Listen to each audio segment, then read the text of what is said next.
ఓ రాత్రి ఎంతసేపైనా శ్రీకృష్ణుడు నిద్రపోకుండా మెలకుగా ఉండడాన్ని గమనించిన రుక్మిణీదేవి, మీరు ఇప్పటి వరకు ఎందుకు నిద్రపోలేదు స్వామి అంటూ శ్రీకృష్ణుడిని ప్రశ్నించింది.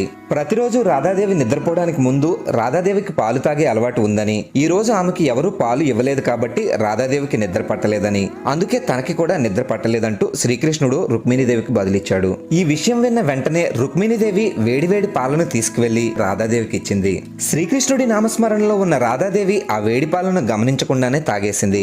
ఆ తర్వాత అక్కడి నుండి తన మందిరానికి వచ్చిన రుక్మిణీదేవి రాధాదేవికి పాలు ఇచ్చి వచ్చిన సంగతి శ్రీకృష్ణుడికి చెప్పి శ్రీకృష్ణుడి పాదాలను ఒత్తడం ప్రారంభించింది. శ్రీకృష్ణుడి పాదాలు బొబ్బలెక్కి ఉండడం గమనించి పాదాలు ఎందుకలా అయ్యాయంటూ శ్రీకృష్ణుడిని రుక్మిణీదేవి ప్రశ్నించింది.